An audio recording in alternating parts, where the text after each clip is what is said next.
What's up people, and welcome to Team Kasta. We're finally being sponsored by a manufacturer. Super honored, and I really want to thank Kastaplast, or Kastaplast as it's called in Swedish, for believing in me and supporting me for the 2025 season. As an introduction, I thought it would be fitting to just give you guys an insight in what I will bring to the course. So for the first video, let's do an in the bag. Here we have the bag. Let's start off with the 3 molds that is not Kastaplast, and then let's move on to the real deal. But for the first discs, I'm actually putting with my Lunas still. I have a very special connection with my Lunas, and I've been putting with them for I think 5 years now. I think I started putting with the Lunas somewhere during the 2020 season when I first started, and I've been sticking with it ever since. So can't go without my Lunas just yet, but who knows? Maybe we're putting with the Ricos in the future. And then I'm actually bagging my Thunderbird for the moment as well, because I haven't found the perfect stall yet. I'll come to that later, but I have a stall, but I've not got used to it yet, so I'm still leaning on my Thunderbird for my forehands, because my Thunderbird has been working really well lately, just like in this clip. And for the last disc that is not Kastaplast in my bag, we have my prototype Hades, because I don't have a Kastaplast disc that is as understable as this one. I do have some understable ones, and I do have some more on the way that might be switching this one out in the future, but for the moment I have this as my really flippy distance driver. But enough talked about the discs that are not Kastaplast, let's move on to the real deal. Let's start with the slowest discs and move our way up. So first off, I'm actually bagging 3 different kinds of baddies.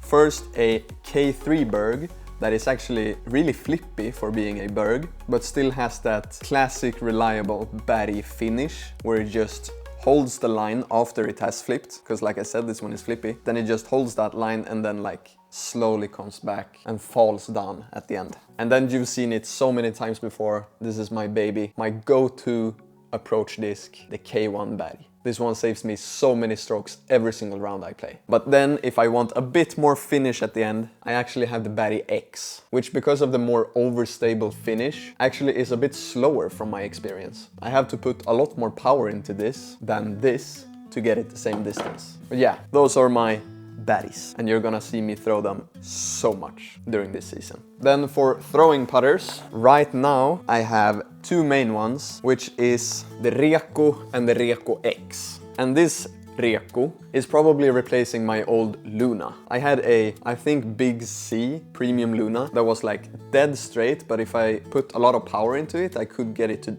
kind of drift right. And that is exactly what this does. It goes super straight, but I can get a little bit of drift out of it if I want to. Just a really straight and really reliable throwing putter. You will also see me throw this a lot this season. But then if I want a bit more finish and a bit more overstability, I'm gonna lean towards the Reco X, which is a lot better in a headwind as well. But I think you're gonna see me throw this quite a lot on like force over Annie lines. Like throw it out on a Annie and just let it pan out the entire way and then land flat. And if I had to compare it to something that was in my bag before, I think I would compare it to something in between my Skygod 3 and my A5. Because it's more overstable than my Skygod 3, but it's not really that forehand approach disc like my A5, so somewhere in between those. Really nice throwing putter. Reliable and really versatile. But then at the moment, I actually have 3 approach discs of the same mold, which is the Järn. And I have these 3 at the moment. One in the base K3 plastic, which is really grippy and really overstable. I can't believe how overstable this disc is. Like, it's insane. It's K3 plastic, so it's the baseline. So I think it's maybe gonna beat in faster than the other ones. But right now it's so overstable. It's insane. And then we have a Poison Green K1 Järn, also really overstable, but not as overstable as the K3 one. I think I'm gonna be throwing this a lot on backhands actually. I think I like the base plastic more for my forehands. Comes out a bit cleaner and, like I said, is a bit more overstable. And I think this one actually has a little bit of a puddle top. Like it's slightly going inwards here, whereas this one is just really flat. So yeah, I think I'm gonna be using this one more for backhands. And then we have kind of the dark horse. It's the Patrik Eriksson Järn, which also is really overstable, almost like the K3 one. But I wouldn't say that it's as torque resistant. So this is kind of like on the edge of being in the bag at the moment, but I really like the stamp and the plastic. And of course I want to support my teammate Patrik Eriksson. So we'll see if this one stays in the bag, but for the moment I have 3 yarns. But then moving on towards mid-ranges, and for the first one I think this might be like my new favorite disc. This disc is insane. It's the Göte in the baseline K3 plastic. Like the normal Göte has like a really domey feel to it. If you haven't felt something like it before, it could be very strange for you. But this K3 one is actually really flat, which is unheard of from a normal Göte. But in the K3 plastic, they actually come like this. This is probably the straightest and glidiest mid-range I've ever thrown. Like, it's insane. Take this clip for example. I throw it on a forehand flick, like 20% power, on a 50-meter hole, and it accidentally goes 25 deep. So it's like 75 meters on just a really soft flick with a 4-speed. You're probably gonna see me throw this backhand, forehand, pretty much everywhere on the course. I freaking love this one. Then for a bit of a flippier mid-range, also insanely glidy, but it's the Svea in the K1 Glow plastic. And Sveas can be really understable, but this one in the K1 Glow plastic is actually not that understable, that it's just like a really nice slight hyzer to turnover mid-range that basically just holds the line that you put it on. I really enjoy it for like soft hyzer flip-ups to flat, because like I said, the glide is insane and it just goes forever. Really nice disc. Then if I want a bit more overstable mid-range, I'm going for the Nord. I don't know what to say about this disc, it's just a really reliable and straight to overstable mid-range. It's so useful, so versatile. I would say that the numbers are pretty much dead on. 5403, that's how it flies. Goes straight, but gets that hard finish at the end. Really nice one. And then Kasta Plast actually has a variety of 6-speed discs, which is one of my favorite categories of discs in disc golf. Like, it's as controllable as a mid-range, but it goes as far as a fairway driver. Why would you not throw 6 speeds? And to start it off, we're going flippy. We're going with the Stig. This one is really flippy, and I really like it on like steep hyzers to flat. Or if I want a really long turnover, I put it on just a slight hyzer, let it turn over, and then just hold that line for so long. And this one also in the K1 plastic, and I have to say, like, Kasta Plast's plastics are so nice. Like the K1 line, if you haven't felt a K1 disc, go buy one. I promise you, you won't be disappointed. The K1 plastic is so nice. And then I actually have 3 more 6 speeds. The first one that I showed you in the intro is the new run of the Kaxe. Yes, that's how it's pronounced, not Kax. It's Kaxe, which has the number 6502, which is the same numbers as the old Kaxe Z or Kax C. I don't know how it's pronounced in English, but the correct way to say it is Kaxe Z. So it also has 6502, but I think this one is 172 grams, so slightly lighter, and I can actually get a little bit of a flip up with this one, but it's just really straight basically. 6502 pretty much dead on, but like I said, I can get a slight flip up if I want to. If I don't want to bring the flip up in play, I'm going with the Kaxe Z, because that is probably a lot more overstable, but if I throw it hard, it just goes straight and then comes slightly back at the end. And then if I want a bit more finish, I'm going with the old Kaxe, which has the number 6403, which is also pretty much dead on. Both of these in the K1 Glow plastic. But yeah, really nice discs, and like I said, 6-speed discs. If you haven't tried them out, try them out. You're gonna love 6-speed discs. Like I said before, controllable as mid-ranges, but goes as far as fairway drivers. And the glide on these are insane. And by the way, the new Kaxe I actually got from Steve. I traded it with him for a Prodigy A3.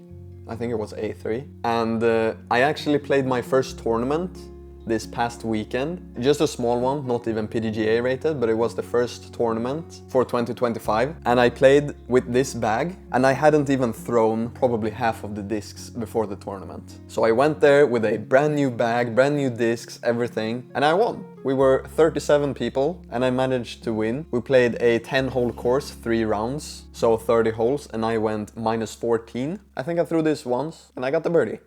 But I got it just before the tournament. But I got there a bit before the tournament started and I tested everything out. So like I had some throws with the discs, but it was the first round that I played with these discs, most of them. But one that I have used before, and that you've seen me throw before, is the Falk. I believe I used this quite a lot in the video where I tried to play a 1000 rated round with only Kasta Plus discs this last summer. And this one I bought used, so it's really beat in, which makes it really understable. But like most of Kasta Plus discs, the glide is crazy. 9.6 minus 2.1.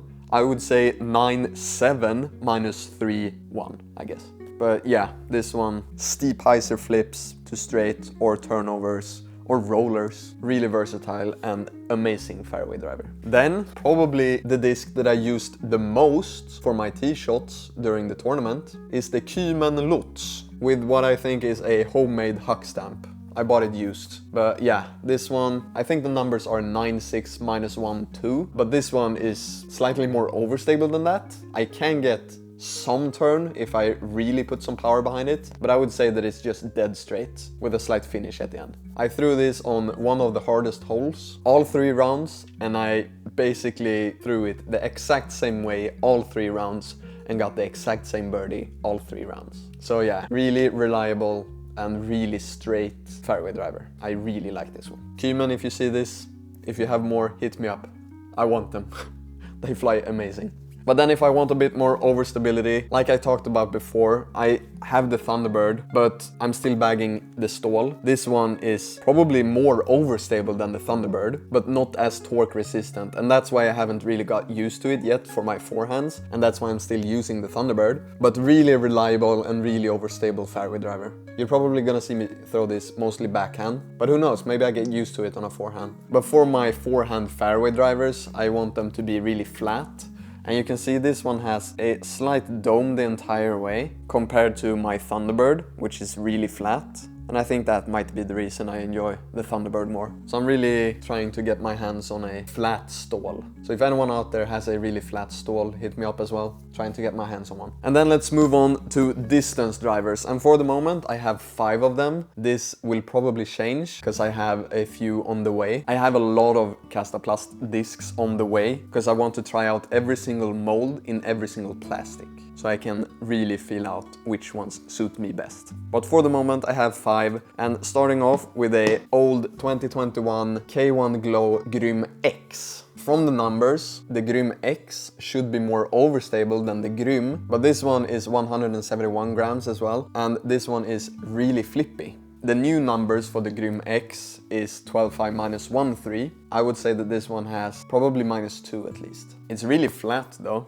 So I might actually try this out for forehands as well. But yeah, it's a understable distance driver, so I can get those long like S curves. I can hyzer flip it up to flat. I can do these long pushing hyzers that just glide instead of dump down. Just a really versatile, understable distance driver, I guess. And then I have a Vass, which also is slightly understable, pretty flat. This one feels really nice on a forehand. So if I want that long right to left turnover forehand, I'm probably gonna lean on this one. But I think the numbers are pretty much correct here. 12.5 minus 1.52. Also in the K1 plastic, this one is just a really nice stock distance driver. And then if I want a bit more overstability, I'm gonna go up to the Guld. And this one is just really straight, goes really far, but still has that hook at the end. Like a really reliable, overstable distance driver. And you're probably gonna see me throw this a lot on forehands as well. The Guld flies really nice on forehands. Then I actually have another Guld, which is in the K1 Glow plastic. And this one is a lot flatter and more overstable.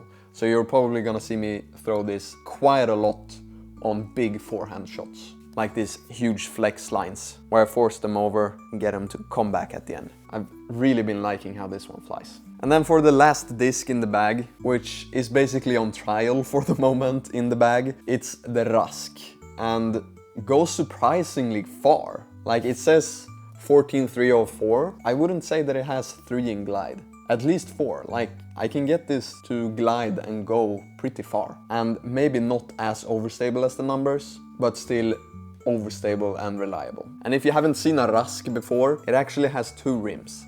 So it has this like inner rim that feels really nice for forehands, because you have 1 rim for your middle finger and 1 for your pointer finger as well. So it lies really nice in between those 2 fingers. And I think it makes the forehand come out a bit cleaner as well. Try it out, you might like it. I know a lot of people do. But that's it for the discs in my bag. But like always, I'm also gonna have my disc golf towels from Bounce Back Disc Golf, as well as the great looking pins and patches on the bag. And not much more interesting stuff, but I'll go through it anyways. I have a marker to mark and sign discs. I have a knife to fix edges if they hit something hard and get rough. I have a tick kit to get rid of ticks. Almost forgot the Mint Reco Mini, which I'm gonna be using for the season. Really like the mints. Then I have my disc retriever, which is completely in carbon fiber, so really durable.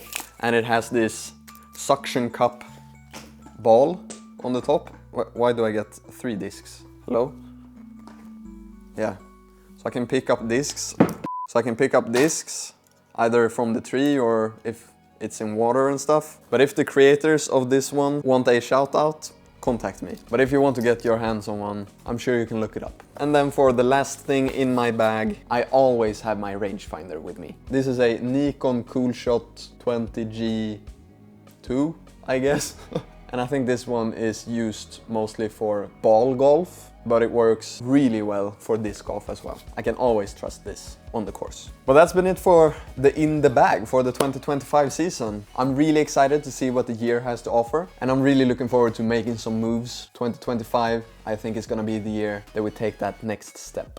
And I couldn't be happier than doing it with Kasta Plast by my side. So I'm super excited for the season. And also, this is not my hat. Thanks Pontus for letting me borrow it. I'm still waiting for my clothes to arrive, and I think I might be getting some discs as well. I'll show you the care package when I get it. But please let me know in the comment section down below what type of content you guys want to see during the season. If you want me to continue doing kind of what I'm doing with like challenges and stuff, or if you want to follow me along in tournaments, or if you want me to do more reviews, or yeah, just whatever. Tell me in the comments what you want to see and we'll make it happen. I read every single comment, so you don't have to worry. I'll see your comment. But other than that, remember to get my merch on pug.se. Check out bouncebackdiscgolf.com to get the towels, patches and pins. And you can use the code KKDG for 15% off. And also, if you want a small discount for the Kasta Plast disc that you're getting, head over to Rocket Discs and use my personal code KevinK5 for 5% off. It's not much, but it's something, and you're helping me out, so win-win. But other than that, remember to like, subscribe and comment down below what you want to see next. Don't forget the bell, as always, and let's get out there and Kasta Plast. See you guys in the next one. Peace.